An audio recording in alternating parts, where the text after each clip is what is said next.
আসসালামু আলাইকুম। আপনাদের সর্বপ্রথম আপনার ফোনে ভাইব্রেশন অপশনগুলো কিভাবে চালু করবেন? মনে করেন আপনার ফোনে রিংটোন বাজতেছে কিন্তু ভাইব্রেশন হচ্ছে না। সর্বপ্রথম আপনার সেটিং এ যেতে হবে। সেটিং এ যাওয়ার পর আপনি দেখতে পাবেন যে সেটিং এর এখানে অপশন একটা পাবেন। সাউন্ড ভাইব্রেশন নামে একটা অপশন পাবেন। এই সাউন্ড ভাইব্রেশন অপশনে আপনি চাপ দিবেন। সাউন্ড ভাইব্রেশন অপশনে চাপ দেওয়ার পর আপনি ভেতরে যাবেন। যাওয়ার পর আপনি দেখতে পাবেন যে এখানে নিচে দেখবেন আপনার ভাইব্রেশন অন সাইলেন্ট একটা মোড আছে। আপনার ফোন রিংটোন বাজে কিন্তু মানে ভাইব্রেশন হয় না বা সাইলেন্ট মোড হয়ে সাইলেন্ট করলে সাইলেন্ট, শুধু ভাইব্রেশন করলে ভাইব্রেশন। এই জন্য ওটা চালু করে দিবেন অফ থাকলে। তারপর আপনি নিচে চলে যাবেন, রিয়েল সাউন্ড এই অপশনে চাপ দিন। উপরে একটা স্মার্ট নামে একটা অপশন পাবেন। এই গেমে থাকলে উপরে স্মার্ট অপশনটা চালু করে দেবেন। এখানে এটা অন করে দেবেন, এখানে কাজ শেষ।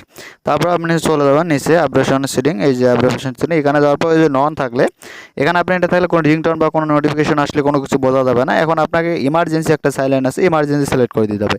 ইমার্জেন্সি সিলেক্ট করলে আপনার এখানে কাজ মূলত এখানকার কাজ শেষ। মূলত আপনার এখানে কাজ শেষ। এখানে কাজ শেষ হওয়ার পর আপনি ব্যাগে যাবেন। ব্যাগে যাওয়ার পর আপনার এখান থেকে নন থাকলে নন, ওটা থাকলে আপনার নোটিফিকেশন বাজবে না, মানে নিচেরগুলো নোটিফিকেশন বাজবে। তারপর উপরেরটা থাকলে কিন্তু নন, এটা নোটিফিকেশন আপনার একদমই বাজবে না।